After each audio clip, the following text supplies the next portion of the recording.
boas-vindas para todo mundo. Quem vem de perto, quem vem de longe, né? Tem gente que veio do outro lado, né, do país. Cadê? Ah, tá aqui. De Manaus. Tem gente que veio aí do Maranhão, que eu estou sabendo, Minas. Obrigado pela presença de todos. Boas-vindas. Vou ver como é que funciona.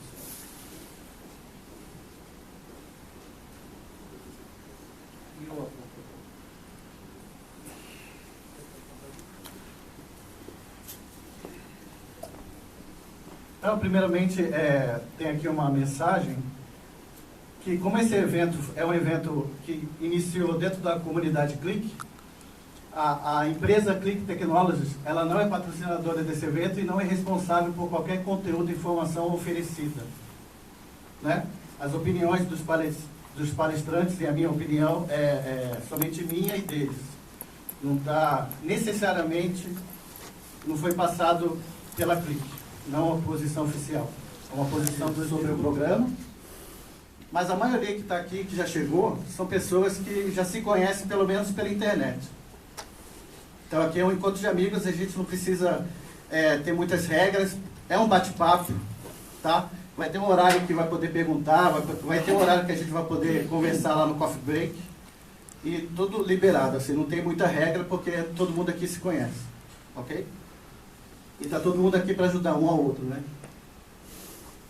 Eu preparei esses slides para mostrar por que eu entrei nessa área. Então, se tem alguém aqui que ainda não entrou e que está com alguma dúvida, eu vou mostrar a minha experiência, por que eu saí de uma área de programação .NET, programação web, para uma área de análise de dados, uma área de inteligência de negócio. Foi por causa dessa pergunta aí.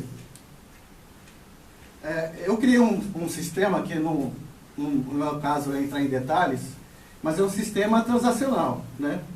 No caso, era para importação e exportação.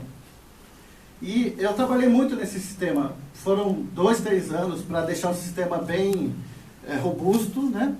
E um sistema com poucos erros, assim, que você tinha que dar pouca manutenção. Então, quando o programador chega nesse estágio, não sei, aqui a maioria é programador, pelo que eu vi, analista de sistemas, você fica um pouco acomodado, porque você começa a dar manutenção, sustentação naquele sistema, você vira uma pessoa quase de suporte, e só que o seu viés, né, o seu perfil como programador é uma pessoa que quer sempre inventar coisas, né? O programador é um cientista também, na minha visão. É uma pessoa que deseja melhorar sempre os processos, criar, né? E quando você para de criar e fica só dando manutenção, você já fica um pouco incomodado. Aí chegaram para mim e perguntaram: Roberto, por que demora tanto para criar um relatório, na época lá? E é engraçado também, como quem está na área de programação, ele não olha para essa parte do negócio, né? Das pessoas consumindo não só o seu programa, mas também as informações que o seu programa armazena. A gente não tem essa visão. Você fica um pouco distante da área de negócio. Aí essa pessoa falou: o sistema é bom para registrar os dados. Deixa eu apertar aqui. Tudo que preciso para decidir está nele, mas não tenho acesso. Então, isso que eu vi, depois eu fui investigar e é verdade. Então, você tem um sistema que você registra tudo. Então, ele serve para você registrar, para você iniciar o processo, terminou aquele processo, armazena, e você não vai mais olhar para ele não te dá uma inteligência depois. Porém, quem está na área de negócio, ele sabe que ali tem inteligência. Ele sabe que depois que ele trabalha 6 meses com aquele processo, os outros 6 meses podem ser melhores se você usar a experiência que você já teve. E além da experiência prática, a experiência dos dados. As informações, elas falam. Quando você junta e você sabe fazer um gráfico, um relatório, elas começam a te dar insights, que a gente chama. Então, depois que me perguntaram isso, eu comecei a procurar o que eu tinha que fazer para resolver esse outro problema. E por acaso foi um problema que o sistema criou, né? Porque quando eles estavam trabalhando com a planilha lá deles, eles registravam o que eles queriam, depois eles faziam tabelas dinâmicas e faziam também gráficos. Então, a impressão para o cliente, para o usuário, é que ele tem mais acesso aos dados, os dados são deles. Quando você coloca um sistema, os dados passam para a empresa gerencia isso. E o usuário ele fica com menos acesso a esses dados. Então, ele que vai ter que tomar decisão, ele que vai ter inteligência, ele está sendo cerceado, né? Você está tirando um pouco de ferramenta que ele poderia melhorar o processo dele. Aí eu entrei fundo na empresa onde eu trabalhava e fui desenhar o meu processo, como é que funcionava para o meu cliente pedir um relatório e quanto tempo demorava e o que acontecia para eu entregar o relatório para ele. Aí eu descobri esse desenho todo aí. Demorou muito para fazer. Vamos tentar dissecar esse desenho. Aqui, ó, aqui está o analista, que precisa do dado, do relatório ou do gráfico, né? O que ele fazia? O analista, no caso da minha empresa que eu trabalhava, ele não tinha acesso ao sistema de suporte. Por quê? Eles tinham lá um motivo. Você tem uma equipe com 10 analistas, às vezes 2 ou 3 tinham a mesma necessidade. Então, quando o analista tinha acesso direto à tela lá para abrir o chamado técnico, a gente tinha 3 chamados iguais. Isso é o problema da área de suporte. Porque são 3 necessidades iguais, só que são 3 pessoas diferentes, que não se conversam. Então a gente tinha chamados que queriam a mesma coisa, escrito de maneira diferente. Isso fazia com que o nosso pessoal tinha que interpretar e tinha que descobrir que no final era a mesma coisa. Que um relatório, né, no caso era relatório naquela época, ia servir para as 3 pessoas.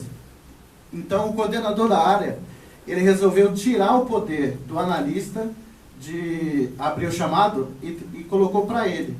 Então esse cara aqui é o coordenador da área. Não. Esse aqui é o coordenador da área de operação. Então aqui, as pessoas precisavam de um relatório a mais no sistema, pediam para esse coordenador aqui da área deles, e esse coordenador, ele analisava esse pedido, juntava alguma coisa que ele queria, ou filtrava alguma coisa que era desnecessária, que realmente a pessoa não, já estava disponível e a pessoa não sabia. E ele abriu o chamado técnico aqui. Esse chamado técnico, todo mundo sabe que entra numa fila de atendimento, né? Então está aqui a fila. Só que aí eu fui descobrir que essa fila é uma fila que tem uma influência também, né? Então o departamento de suporte, ele também tem um coordenador. E esse coordenador, supervisor aqui, ele está ligado à diretoria. Então, isso que acontece nas empresas, na maioria. Você abre um chamado técnico e você entra numa fila. Só que essa fila, ela tem prioridades lá dentro. Então, esse coordenador, ele olha a fila e ele muda o seu lugar na fila também. Isso acontecia lá. Por quê? Porque você está fechando um cliente novo. Então, quando você fecha um cliente novo, a sua necessidade para o cliente antigo passa para trás e o cliente novo, que é um contrato novo, passa para frente. Quem analisa isso é o coordenador da área de suporte, junto com a diretoria. Ela tem o poder de mudar essa fila de atendimento. Então, isso já gera um atraso que não está previsto, né, no SLA de atendimento. Tudo bem. Você conseguiu passar por... Está vendo que são barreiras, né? Primeira barreira era que o pessoal tinha que pedir para o coordenador deles. O coordenador tinha acesso para abrir o chamado. Aí a segunda barreira é você sair da fila. Você está lá atrás da fila, aí estão atendendo, aí você chega primeiro da fila. Aí você caía para mim. Apesar de eu conhecer todo mundo lá, eles não tinham acesso direto à pessoa que fazia o relatório, que era eu. Então, depois de passar na barreira do coordenador e passar na barreira da fila, você chegava no Roberto. Chegando no Roberto, aí eu vou analisar, o que essa pessoa quer? Ela quer um relatório que, geralmente, eu precisava de várias fontes de dados. Não só de uma. E cada fonte de dado, numa empresa multinacional, tem um dono também. Então, digamos ali que eu precisei de 3 fontes de dados, CRM, RP e uma fonte lá da diretoria financeira. Então, eu preciso abrir 3 chamados. Esse aqui é para os Estados Unidos, esse aqui é para a Índia, esse aqui é no Brasil mesmo. Você entra em 3 filas diferentes. Eu, agora. O chamado aqui do meu analista, que estava numa fila, agora ele teve que entrar em 3 filas. E cada fila tem um tempo para você sair, e também ela pode ter, que eu não tinha acesso, ela pode ter influência de outra diretoria, que também muda você da fila. Então tem um tempo ali. Aí eu vou ser atendido por outras 3 pessoas que eu nem conheço, que são donas ali do acesso ao dado. Geralmente vai fazer a famosa query, né? Vai fazer um select na base, para poder me retornar esse dado. Então ele vai lá na base. Eu tenho curva, eu tenho base aqui para o dono aqui do suporte da ordem de serviço. Então, na época que eu fiz isso, eu tinha 3 cenários. Quando dava tudo certo, cenário 1, 6 dias. Geralmente, se a pessoa pedia na terça-feira, segunda-feira, estava pronto. Nos negócios hoje em dia, 6 dias é muita coisa já, né? No cenário normal é 15 dias. O que é o cenário 2 normal? É o SLA que a gente tinha que fazer, tinha que ter escrito em algum lugar lá. Então, todo mundo sabia que abrir um chamado para o relatório naquele sistema, você tinha que esperar 15 dias. Era o acordado com a empresa. Só que, de vez em quando dava errado, então eu tive casos lá de 30 dias e tive caso da pessoa nunca ter o relatório, tive caso de 60 dias, 45 dias.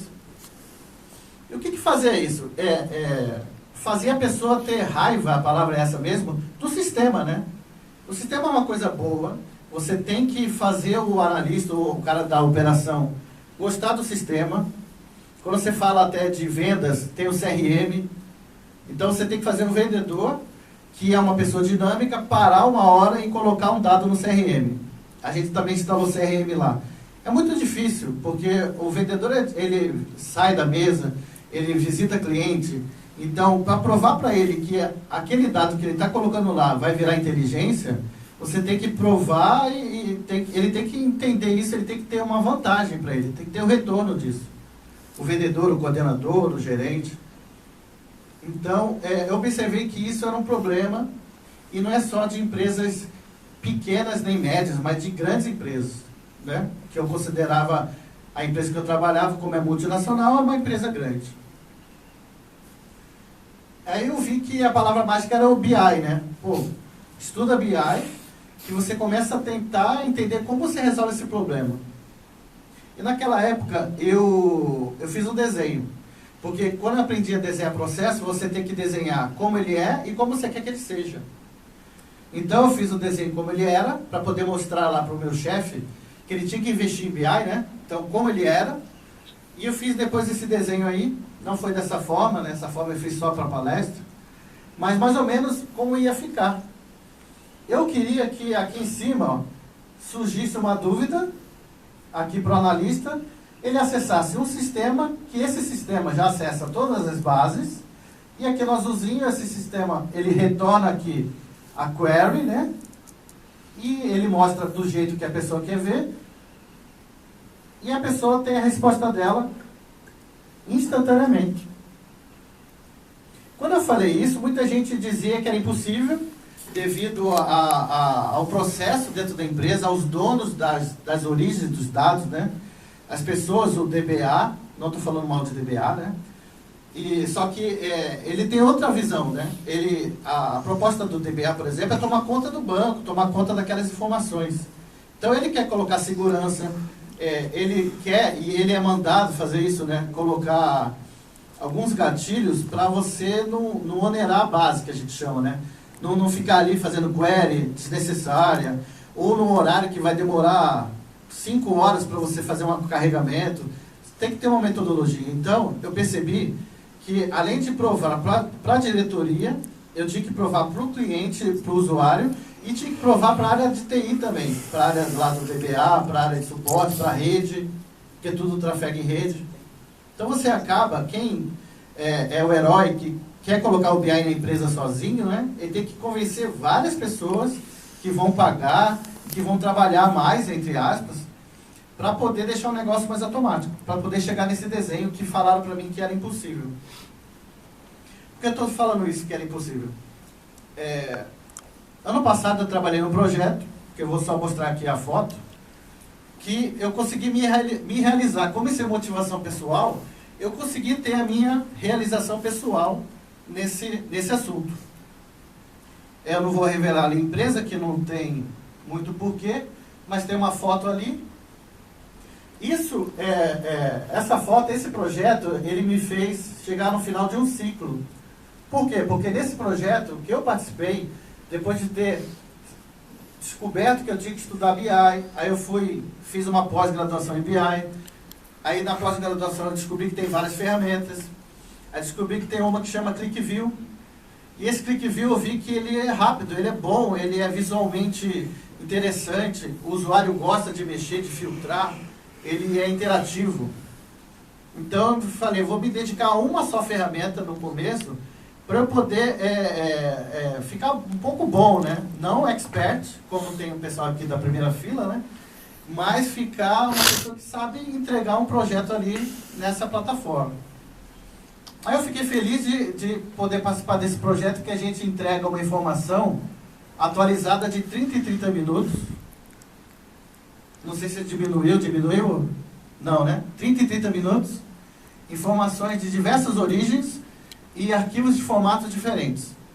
Eu não vou falar desse case a fundo, mas só para mostrar que aquela historinha que começou há 5 anos atrás, agora eu consigo falar para eles, ó, é verdade, ó, dá para chegar numa empresa grande e juntar tudo aquilo e fazer um negócio que de 30 em 30 minutos vai aparecer na televisão, para toda a sua operação, o que está acontecendo lá, ao vivo. Não é ao vivo porque é 30 minutos, mas eu considero ao vivo porque eu tinha uma coisa antes que era 30 dias, 15 dias, certo? Qual motivação para o evento? Para o evento aqui, 3 motivações. Ó. Primeiro é aquela historinha que eu contei. Para conseguir chegar onde estou, eu contei com a ajuda de pessoas que só conheciam através da tela do computador. Isso é a comunidade ClickView, comunidade Click. Então, como eu fiz a pós em Business Intelligence, no IBTA aqui em São Paulo, eles não entram muito a fundo na ferramenta. Eles te dão uma noção de várias ferramentas. E como eu tenho uma parte meio autodidata, eu sei que a comunidade, quando existe, ela é bem atuante, eu falei assim, eu vou estudar, fiz o curso oficial e fiquei me apoiando na comunidade para poder resolver problemas que a gente sabe que só na prática, e só quem tem prática consegue resolver. Segunda motivação, pessoas que se propõem a ajudar outras simplesmente porque gostam, são motivados pelo senso de comunidade. E terceira motivação, eu gostaria de conhecer essas pessoas mais de perto e poder retribuir, ajudar, a ajuda e apoio. Então, esse evento teve ano passado, QMeet 2014, foi menor, e agora a gente conseguiu crescer um pouco mais, apesar da chuva aí, algumas pessoas estão presas no trânsito, mas já vão chegar. Esse evento foi criado na minha cabeça para poder realmente dar uma oportunidade das pessoas da comunidade ClickView, ou agora da plataforma Click, que tem outros programas junto, né? Possam trocar experiências ao vivo mesmo, e se conhecer, e estreitar esse relacionamento. Porque o que a gente tem, que a gente chama de network, é o que é mais valioso, é o relacionamento entre as pessoas que têm a mesma motivação, né? E têm o mesmo entusiasmo por alguma coisa.